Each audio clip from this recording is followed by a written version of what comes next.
Purpose. இது இங்கே வந்து கூட்டணிக்கு ஃபீடிங் வந்து சிஎம்ஆர்ஆர் சென்ட்ரல் இருந்து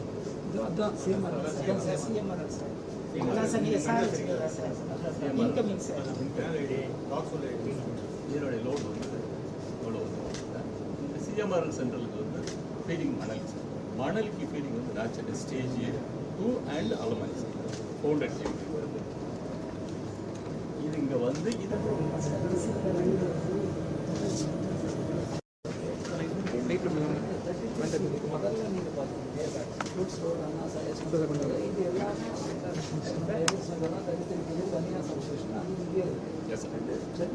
எனக்கு மின்சாரத்துறை ஒதுக்கப்பட்டது. முதலமைச்சரின் மீது நம்பிக்கை வைத்து மின்சாரத்துறை ஒதுக்கியிருந்தார். ஸோ கடந்த சில நாட்களாக மின்சாரத்துறையில் ஒவ்வொரு ப்ராசஸ் லெவல்லையும் நாங்கள் வந்து ஆடிட் வேலிடேட் பண்ணிகிட்டே இருக்கோம். என்னென்ன மாதிரியான சீரமைக்கும் பணிகளை செய்யலாம் என்று ஒவ்வொரு இடத்திலும், அதாவது டெண்டர் எப்படி கோரப்படுகிறது, டெண்டரில் எந்த மாதிரியான விதிமுறைகள் பின்பற்றப்படுகிறது, அதே மாதிரி இப்போ சோலார் பேனல்லாம் இருக்குது. சோலார் பேனலில் நிறைய இன்வெஸ்டர்ஸ் தமிழ்நாட்டுக்கு வந்திருக்கணும், ஏன்னா அதுக்கான சாத்தியக்கூறுகள் நிறைய இருக்குது. ஸோ அது ஏன் வரல, என்னென்ன மாதிரியான விதிமுறைகள், அதாவது டெண்டர் அப்ளிகேஷன்ஸில் என்னென்ன மாதிரியான விதிமுறைகள் பின்பற்றப்படுகிறது. ஸோ இது மாதிரி ஒவ்வொரு துறையையும் ஒவ்வொரு இதையும் வந்து இப்போ கோல் இருக்குன்னா நம்மளுடைய அனல் மின் நிலையங்களுக்கு தேவையான நிலக்கரிகள் எங்கிருந்து வாங்கப்படுகிறது, எவ்வாறு வாங்கப்படுகிறது, ஸோ அதில் எங்கெங்கெல்லாம் வெளிநாடுகள்லேருந்து இம்போர்ட் பண்ணப்படுது, ஸோ அது என்ன மாதிரியான விதிமுறைகள் இம்போர்ட் பண்ணப்படுது. ஸோ கோல் வந்து நம்ம கொடுக்குற கான்ட்ராக்டர்ஸு, அதாவது கொடுக்குற கான்ட்ராக்டர்ஸ் அதே கிலோ கேலரிஸ்க்கு சப்ளை பண்ணுறாங்களா, ஸோ அதனால் நமக்கு ஒன்று எஃபிஷியன்சி, அதாவது எவ்வளோ நமக்கு அவுட்புட் கிடைக்கணும், இப்போ இதில் வந்து அனல் மின் நிலையங்களில் எவ்வளோ அவுட்புட் கிடைக்கணும், எவ்வளோ நிலக்கரிகளை வைத்து நம்ம உற்பத்தி செய்தால் எவ்வளோ அவுட்புட் கிடைக்கணும். ஸோ இது எல்லாமே ஒவ்வொன்றும் வந்து தெளிவாக வேலிடேட் பண்ணிட்டு வரோம். ஸோ அதில் எங்கெங்கெல்லாம் சிறு சிறு தவறுகள் விதிமீறல்கள் கண்டுபிடிக்கப்பட்டதோ கண்டிப்பாக அதற்கான நடவடிக்கைகள் எடுக்கப்பட்டு வருது. ஸோ சோலார் பேனலில் விதிமுறைகள் கண்டுபிடிக்கப்பட்டு நடவடிக்கை எடுக்கப்பட்டுச்சு. வேறு சில துறைகளிலும் விதிமுறைகள் கண்டுபிடிக்கப்பட்டு சுமார் 2 பேர் கடந்த நேற்று வந்து சஸ்பெண்ட் பண்ணப்பட்டிருக்கார்கள்.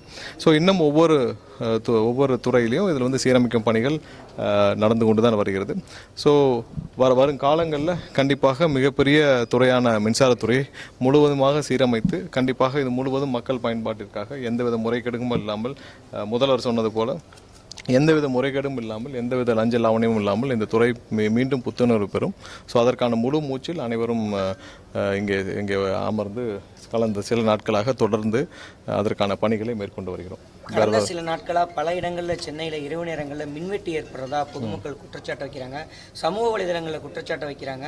ஆனால் வந்து எந்த விதமான உடனடி நடவடிக்கையும் இல்லை அப்படின்ற ஒரு குற்றச்சாட்டையும் முன்வைக்கிறாங்க. இது எந்த அளவுக்கு எதிர்கொள்ள இருக்கிறோம்? ஸோ அதெல்லாம் காலையிலேருந்து அதுதான் செக் பண்ணிட்டு இருந்தோம். ஸோ நிறைய இடத்துல கடந்த ஒரு ஆண்டுகளில் பார்த்தீங்கன்னா 160க்கும் மேற்பட்ட இடத்துல வந்து இந்த இப்போ மற்ற வேலைகளுக்கு, மற்ற கான்ட்ராக்ட் பணிகளுக்காக தோண்டப்படும் குழிகளில் 160 இடத்துல கவர் கேபிள்ஸ் வெட்டப்பட்டுள்ளது. ஸோ அந்த கடந்த ஒரு ஆண்டில் மட்டும் இந்த மாதிரியான பணிகள் இருக்குது. ஸோ அது ஒரு முக்கிய ரீசன். அது இல்லாமல் அங்கங்கே டிரான்ஸ்ஃபார்மர் ஃபெயிலியர். ஸோ இன்றிலிருந்து அதை சீரமைக்க பணிகள், அதாவது என்னென்ன இடத்துல என்ன மாதிரியான டெக்னிக்கல் ஃபால்ட்ஸ் இருக்கோ அதை உடனடியாக கால் சென்டர் மூலமாக தெரிவிக்கிறாங்க.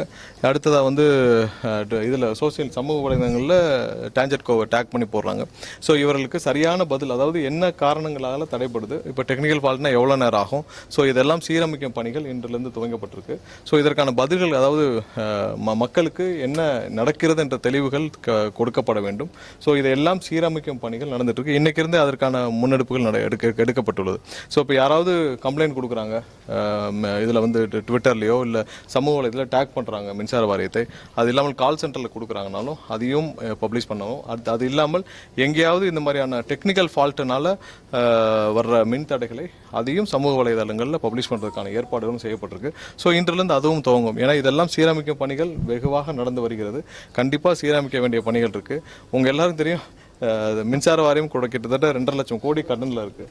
ஸோ அது இல்லாமல் ஊழியர்கள் பற்றாக்குறை, 1,40,000 பேர் வேலை பார்க்க வேண்டிய இடத்துல இன்றைக்கி 70,000 பேர் தான் வேலை பார்க்குறாங்க. ஸோ இந்த பற்றாக்குறையும் இருக்குது. இது இல்லாமல் இந்த துறையை யார் இதுக்கு முன்னாடி நிர்வகிச்சாங்கன்னு தெரியும். ஸோ அவர்கள் ஒரு சில பேர் இந்த துறையில் வந்துட்டு போனாலே இந்த துறை என்ன மாதிரி ஆகும்னு தெரியும். ஸோ இதை முழுவதுமாக அடிப்படையிலிருந்து சீரமைக்க வேண்டிய பணிகள் நிறைய இருக்கிறது. ஸோ அதற்கான முன்னெடுப்புகள் இங்கே துவங்கப்பட்டிருக்கு. ஸோ அது முழு வீச்சில் நடக்கும். இன்னும் ஒரு சில மாதங்களில் அது எப்படி நீங்கள் மாறுதுன்னு நீங்களே வந்து இந்த துறை என்ன மாதிரியாக மாற்றத்தை பெறுன்னு நம்ம கண்டிப்பாக அனைத்து விதமான உள்ளூர் மற்றும் உலக செய்திகளுக்கு நமது www.adiban.com என்ற இணையதளத்தை பார்வையிடவும்.